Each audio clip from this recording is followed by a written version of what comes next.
Après mon bac, j'ai décidé de faire une année de césure au départ et je suis restée plus longtemps parce que j'ai senti que par rapport au travail, mon travail n'était pas encore fini. J'ai pas fait ce que j'ai voulu faire et je me suis dit que je devrais aussi prendre le temps de me décider qu'est-ce que je vais faire après et de voir comment évolue mon idée de mon futur, etc. pour vraiment prendre le temps de réfléchir bien à ce que je veux faire. Parce qu'après une année, j'ai bien aimé le côté pratique du travail et la diversité des tâches que j'avais et aussi les voyages, les gens que j'ai rencontrés. Et pour moi, c'était pas encore fini, je voulais pas que ça se finisse. Et je voulais. Je suis restée pour une durée indéterminée parce que je me suis dit seulement comme ça, je peux vraiment me sentir à l'aise et comme chez moi dans cette culture-là. Ouais.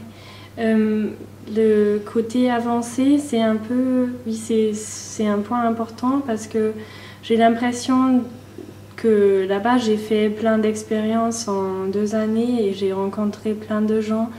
Et que ici, ça s'arrête un peu parce que je suis toujours dans le même cadre et que le fait de s'arrêter un peu et de vivre les mêmes choses au jour le jour,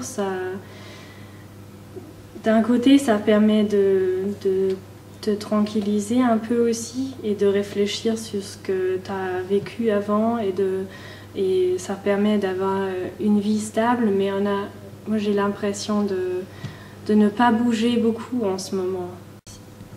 Je crois que la maturité, ce n'est pas nécessairement les expériences qu'on a fait, mais il y a des gens qui naissent avec une certaine maturité déjà, une certaine sagesse et une certaine capacité de réflexion et de regarder les choses avec une distance et de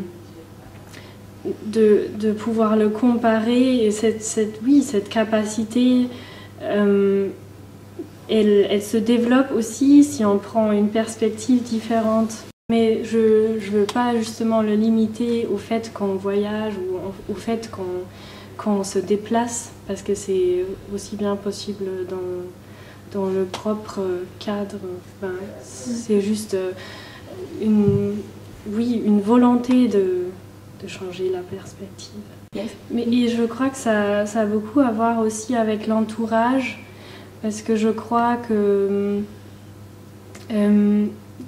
la stagnation que je sens en ce moment, c'est lié beaucoup au fait que avant j'étais beaucoup avec des personnes beaucoup plus âgées que moi et que j'ai eu un entourage de gens qui ont maintenant à peu près 30 ans et c'est une autre situation de vie et j'ai l'impression déjà par leur explication d'avoir une maturité, parce que je ne l'ai peut-être pas vécu, mais j'ai vécu avec des gens qui ont fait beaucoup de différentes expériences et ça m'a permis d'ouvrir mon champ de vision, mon horizon un peu. Et c'est aussi le fait d'avoir fait beaucoup d'expériences. Moi, par exemple, je crois que dans des stages ou dans des volontariats, dans des voyages, on apprend beaucoup plus que dans une courte durée par rapport à la vie ici, parce que c'est vrai qu'on a beaucoup d'informations à apprendre par cœur, etc. Vraiment, il y a plein d'informations, mais c'est vraiment l'expérience émotionnelle qui compte là-dedans et qui te fait évoluer, d'après moi. J'ai l'impression qu'en ce moment, j'ai beaucoup l'impression de vouloir être plus vieille, avoir un âge qui me permet de travailler déjà et de ne pas faire mes études, mais c'est seulement lié au fait que j'ai besoin de quelque chose de plus pratique et de faire des expériences moi-même sur le... Voilà, d'apprendre en le faisant. Quand j'étais petite, oui, je voulais être toujours plus grande parce que j'étais beaucoup entourée de cousins qui étaient beaucoup plus vieux que moi et surtout d'hommes qui étaient plus forts que moi. Et j'ai essayé de ne pas retomber dans le rôle de la petite cousine qui ne sait pas se défendre, etc. Non, mais c'est vrai que j'ai toujours voulu être plus grande que j'étais, mais en même temps, je sais qu'un jour ça va s'arrêter et que j'ai peut-être, dans 20 ans, j'ai peut-être envie d'être plus jeune, mais en ce moment, j'ai encore envie de grandir un peu plus. Je me demande toujours la question, oui. Mais en ce moment, je pense qu'au moment que ça arrive, tu sauras le gérer. Parce que tu es dans cette situation-là, d'avoir un âge, t'as peut-être 35 ans ou plus, ou 40, ou même 50, et après tu te dis oui, c'est vrai, ça me manque peut-être être jeune ou quoi que ce soit, mais il faut vraiment aimer l'âge qu'on a, je crois. Et j'aimerais vraiment avoir et garder cette attitude quand je serai plus vieille, parce que je trouve que tout âge peut avoir ses convénients et ses inconvénients, c'est vrai, mais d'après moi c'est quelque chose que je veux aimer plus tard. Je veux être satisfaite avec ce que je fais et avec l'âge, parce que souvent je crois pas que les gens n'aiment pas leur âge, mais ils n'aiment justement pas qu'ils n'ont rien fait de leur vie. C'est pas l'âge, mais l'âge c'est vraiment le bouc émissaire pour toutes les choses qu'ils n'ont pas fait pendant la vie, qu'ils ont peut-être voulu faire. Et pour ça je crois plutôt que j'aimerais bien grandir dans l'esprit de si j'ai envie de faire quelque chose, si là encore une fois après le bachelor j'ai envie de prendre une année de césure, même s'il y a des gens qui me disent non mais après ça va pas faire bien sur ton CV, etc. Je peux quand même le faire parce que je veux bien apprendre à m'écouter aussi, qu'est-ce que j'ai besoin, etc.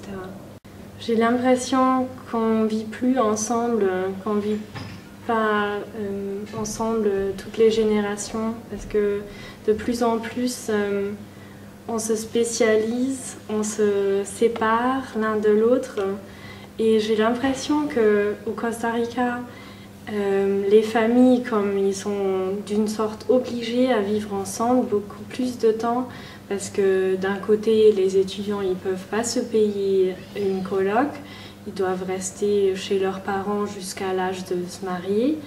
Et après, les vieux, ils restent avec la famille, ils s'occupent des enfants parce que peut-être les parents, ils n'ont pas le temps de le faire, ou ils ont... Voilà, c'est une maison où toutes les générations ont leur place. Et c'est ce qui manque beaucoup à notre société, je crois, de vivre ensemble et de s'écouter aussi. Parce que d'un côté, c'est une bonne invention d'avoir une sécurité de retraite, etc.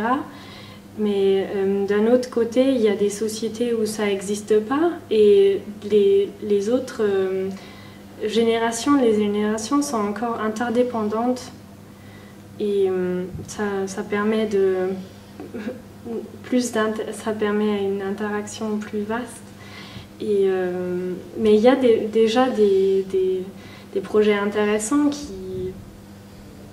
qui veulent que ça soit regroupé, qui veulent créer une maison de plusieurs générations. Et je crois que l'énergie qui est encore dans la vieille génération, elle est un peu gâchée par le fait qu'on les laisse pourrir dans un centre...